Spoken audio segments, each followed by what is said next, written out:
बिस्मिल्लाहिर्रहमानिर्रहीम। हेलो अस्सलाम वालेकुम स्टूडेंट्स, कैसे हो आप? मैं हूं आपका फिजिक्स टीचर और हम कर रहे हैं 10th क्लास की फिजिक्स का unit 12 geometrical optics. Last topic इसमें हमने जो डिस्कस किया था वो था लेंस एंड इट्स टर्मिनोलॉजी। अगर किसी बच्चे ने मेरी लास्ट वीडियो नहीं देखी तो टॉप राइट साइड पे आई के बटन को क्लिक करके मेरी लास्ट वीडियो देख सकता है, या उस वीडियो का लिंक मैं डिस्क्रिप्शन में भी दे दूंगा, आप वहां से भी जाके उस वीडियो को देख सकते हैं। आज का जो हमारा टॉपिक है वो है इमेज फॉर्मेशन बाय लेंस।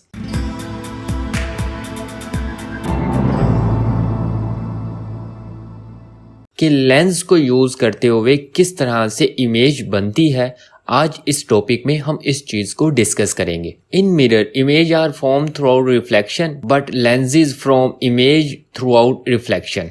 जैसा कि हमने लास्ट लेक्चर में भी इस चीज को डिस्कस किया था कि जो आपके पास मिरर होता है उसमें जो इमेज बनती है वो रिफ्लेक्शन की वजह से बनती है, और लेंस में आपके पास जो इमेज बन रही होती है वो रिफ्रैक्शन की वजह से बनती है। इस टॉपिक में हम देखेंगे कन्वेक्स लेंस और कनकेव लेंस में किस तरह से आपकी इमेज बन रही होती है। तो सबसे पहले हम यहाँ पे कन्वेक्स लेंस को डिस्कस करते हैं। ये आपके पास एक कन्वेक्स लेंस, ये प्रिंसिपल एक्सिस और उसके ऊपर दो फोकस पॉइंट लगा दिए। The ray parallel to the principal axis pass through out the focus point after reflection by the lens. कि आपके पास जो रे होती है वो जब प्रिंसिपल एक्सिस के पैरेलल जाती हैं, जैसे ही वो लेंस से टकराएंगी तो वहां पे रिफ्रैक्शन होगी, और रिफ्रैक्शन होने के बाद वो जो लाइट रे है वो उस फोकस पॉइंट से पास करेंगी।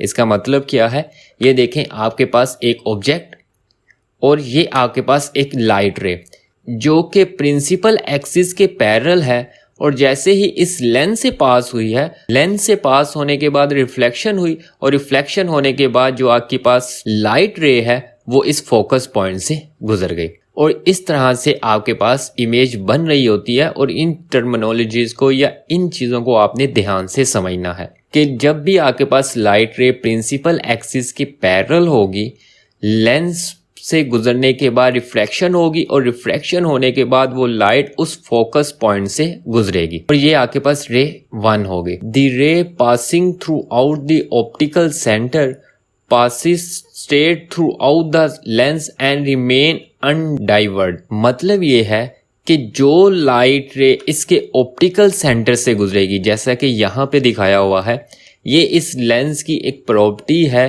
कि जो भी लाइट रे आपकी ऑप्टिकल सेंटर में से गुजरेगी वो बगैर रिफ्लेक्ट किए स्ट्रेट वहां से गुजर जाती है।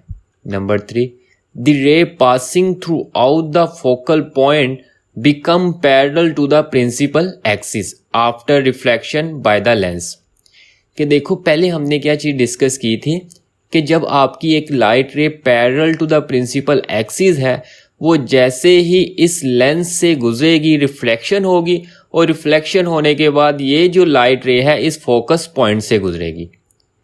अब इस लेंस के लेफ्ट साइड पे भी फोकस पॉइंट है और राइट साइड पे भी फोकस पॉइंट है।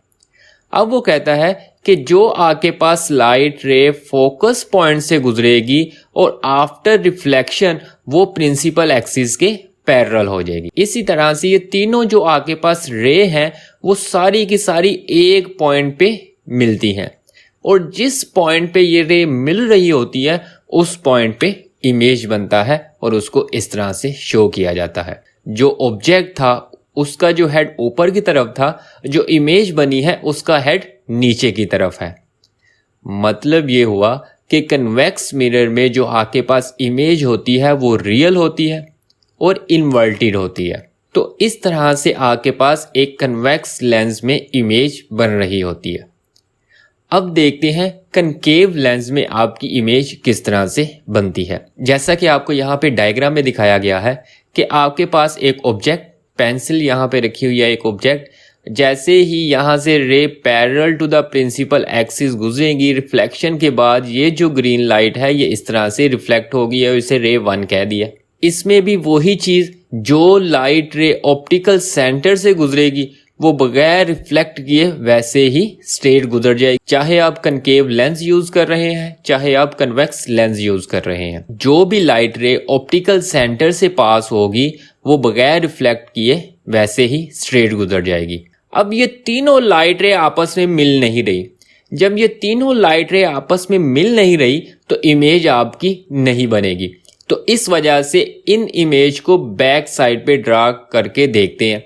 और जैसे ही इस इमेज को बैक साइड पे ड्रा किया, ब्लू लाइन को भी बैक साइड पे ड्रा किया, तो देखा कि तीनों की तीनों जो लाइट रे है वो एक पॉइंट पे मिलती नजर आ रही होती है जब हम इसको बैक साइड पे ड्रा करते हैं। तो ये आपके पास ऑब्जेक्ट, और जहां पे आपके पास तीनों लाइट रे मिलेंगी वो आपके पास इमेज होगी। और यही वजह है कि जो आपके पास कनकेव लेंस होता है उसमें आपके पास जो इमेज बन रही होती है वो वर्चुअल होती है। कन्वेक्स लेंस में आपके पास जो इमेज थी वो रियल थी, और जो आपके पास कनकेव लेंस है उसमें जो आपके पास इमेज बन रही होती है वो वर्चुअल होती है। इमेज फॉर्मेशन इन कन्वेक्स लेंस। कन्वेक्स लेंस में मैंने जैसा कि बताया कि जो आपके पास इमेज बनती है वो रियल होती है। वो डिपेंड करता है कि आपका ऑब्जेक्ट लेंस से किस डिस्टेंस पे पड़ा हुआ है। डिस्टेंस के कम और ज़्यादा होने से जो इमेज है वो भी डिफरेंट होती है। कि कन्वेक्स लेंस में आपके पास दो टाइप की इमेज बनती है, एक रियल और एक वर्चुअल। और इसमें हम देखेंगे कि आपकी कब रियल इमेज बनती है और कब वर्चुअल इमेज बनती है जब हम कन्वेक्स लेंस का इस्तेमाल करते हैं। जबकि जो कनकेव लेंस है उसमें जो आपके पास इमेज होगी वो हमेशा वर्चुअल ही बनेगी, जबकि कन्वेक्स लेंस में रियल भी हो सकती है और वर्चुअल भी हो सकती है। सबसे पहला जो आपके पास यहाँ पे केस आता है, ऑब्जेक्ट बिहाइंड 2f। इसका क्या मतलब है ऑब्जेक्ट बिहाइंड 2f? यहाँ पे हमने एक कन्वेक्स मिरर ले लिया और इस कन्वेक्स मिरर पे हमने फोकस पॉइंट ड्रा कर लिए। अब ये अक्सर बच्चों को कन्फ्यूजन होती है, ये ड्रा नहीं उनसे हो रहे होते। तो उनको साथ साथ मैं ये भी चीज़ बताता चलूँ कि आपने ये जो डिस्टेंस है ये सेम लेने हैं। अगर आपने f और लेंस का डिस्टेंस 5 सेंटीमीटर लिया हुआ है तो f और 2f का डिस्टेंस भी 5 सेंटीमीटर होना चाहिए, और यहाँ पे भी 5 सेंटीमीटर और यहाँ पे भी 5 सेंटीमीटर। ये हमने कुछ पॉइंट उस प्रिंसिपल एक्सिस पे ड्रा कर लिए, एक स्टैंडर्ड बना लिया। अब इसके स्टैंडर्ड के मुताबिक हम ऑब्जेक्ट को डिफरेंट जगह पे प्लेस करेंगे और देखेंगे कि जो आपके पास इमेज होती है वो किस तरह से बनती है। तो सबसे पहला जो आपके पास इसमें आता है ऑब्जेक्ट बिहाइंड द 2f, कि जब आप ऑब्जेक्ट को 2f पे रखते हो तो 2f पे रखने के बाद सेम वही फिनोमेना जो अभी हम डिस्कस करके आए हैं, तो इस वजह से इसको मैं एक्सप्लेन नहीं करूंगा। तो ये वही चीज़ है कि आपने ऑब्जेक्ट रखा तो 3 लाइट रे आएंगी, जब तीनों लाइट रे आपस में मिलेंगी तो उस पॉइंट पे आपके पास इमेज बनेगी। अब यहाँ पे देखो आपके पास ऑब्जेक्ट और ये आपके पास इमेज, तो इमेज आपकी f और 2f के दरमियान बनी है। अगर मैं इसका कंक्लूजन निकालूं तो क्या होगा, the image between f and 2f, के f और 2f के दरमियान है, रियल इमेज है। कन्वेक्स लेंस में जब भी आपके पास जो इमेज है वो राइट साइड पे बनेगी तो वो रियल ही होगी। तो इस वजह से रियल इमेज है और इन्वर्टेड है। इन्वर्टेड इस वजह से कि यहाँ पे देखो एरो हेड ऊपर की तरफ है और यहाँ पे एरो हेड नीचे की तरफ है, तो इस वजह से इन्वर्टेड। और देखो ऑब्जेक्ट की निस्बत जो आपके पास इमेज है वो स्मॉल है, तो स्मॉलर देन द ऑब्जेक्ट, कि जो आपके पास इमेज होगी वो स्मॉलर देन द ऑब्जेक्ट होगी जब आपने एक ऑब्जेक्ट को 2f से दूर रखा होगा। नेक्स्ट आपके पास केस है ऑब्जेक्ट एट 2f। जब आपने ऑब्जेक्ट को 2f पे रखा होगा तो इस डायग्राम से हम देखते हैं कि जो आपके पास इमेज बनेगी वो किस तरह से बनेगी। अब यहाँ पे देखो कि ऑब्जेक्ट को 2f पे रखा है और जो आपके पास इमेज बन रही है वो भी 2f पे ही होगी। अगर इस चीज़ को ऑब्जर्व करो तो जो साइज ऑब्जेक्ट का है वो ही साइज इमेज का है। तो इससे हम क्या कंक्लूजन निकाल लेंगे कि जब आपका ऑब्जेक्ट 2f पे था, जो इमेज बनी है वो भी 2f पे ही है, इक्वल इन साइज है।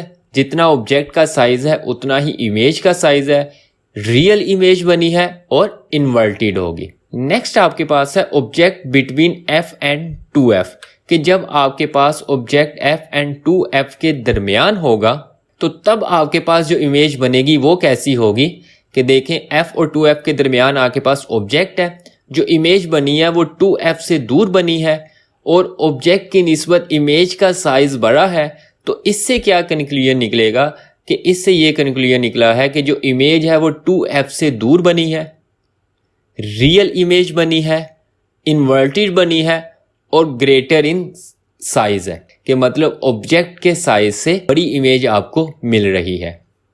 इसी तरह से आपके पास जो नेक्स्ट केस है ऑब्जेक्ट एट f, जब आप ऑब्जेक्ट f पे रखोगे, जब आप अपने ऑब्जेक्ट को f पे रखोगे तो देखोगे कि ये दोनों लाइट रे आपस में मैच नहीं कर रही। ये इस वजह से मैच नहीं कर रही क्योंकि रे आपकी पैरेलली ट्रेवल कर रही हैं। तो जब आपकी रे पैरेलली ट्रेवल कर रही होंगी, अगर मैं इसको आगे की साइड पे भी देखता हूं तब भी, और अगर मैं पीछे की साइड पे भी इसको ड्रा करता हूं तो पीछे की साइड पे भी ये जो रे है ये पैरेलली ट्रेवल करेंगी। तो इससे कंक्लूजन क्या निकला कि जब आपका कोई ऑब्जेक्ट f पे होगा तो किसी किस्म की कोई भी इमेज नहीं बनेगी। उसकी रीज़न ये है कि ये जो लाइट रे हैं ये पैरेलली मूव कर रही हैं और ये कहीं भी जाके आपस में मीट नहीं करती, तो इस वजह से कोई भी इमेज नहीं बनेगा। जबकि हम डिस्कस करते आ रहे हैं कि जब आपके पास ये तीनों लाइट रे आपस में मिलती हैं तो ही इमेज बनती है। इस केस में आपके पास इमेज नहीं बनेगी। नेक्स्ट आपके पास है object between lens and f, कि जब आपने ऑब्जेक्ट को f और लेंस के दरमियान में रखा होगा तो सबसे पहले राइट साइड की तरफ आ जाए। तो राइट साइड पे देखो कि जैसे जैसे मैं इन रेज को इंक्रीज करता जा रहा हूँ तो इन दोनों के दरमियान डिस्टेंस ज़्यादा होता जा रहा है। तो राइट साइड पे तो ये मिलती हुई नज़र नहीं आ रही। इस वजह से जब मैंने इनको बैक साइड पे ड्रा किया तो बैक साइड पे ड्रा करने से वो कहीं पीछे पॉइंट पे जाके वो मिल गई। तो अब देखो कि जिस साइड पे ऑब्जेक्ट था इमेज भी आपकी उसी साइड पे बन रही है, क्योंकि जिस साइड पे ऑब्जेक्ट होता है उसी साइड पे अगर इमेज बने तो इमेज आपकी वर्चुअल होगी, स्ट्रेट होगी और ग्रेटर इन साइज होगी। तो इस तरह से आप कन्वेक्स लेंस को यूज़ करते हुए डिफरेंट टाइप ऑफ इमेज हासिल कर सकते हो। वो डिपेंड कर रहा होता है कि आपने अपने ऑब्जेक्ट को किस जगह पे प्लेस किया हुआ है। तो ये था आपके पास आज का टॉपिक। अगर इसमें किसी बच्चे को कोई भी कन्फ्यूजन है वो कमेंट करके लाजमी डिस्कस कर सकता है। इंशाल्लाह मिलते हैं नेक्स्ट वीडियो में नेक्स्ट लेक्चर के साथ। तब तक के लिए अल्लाह हाफिज़।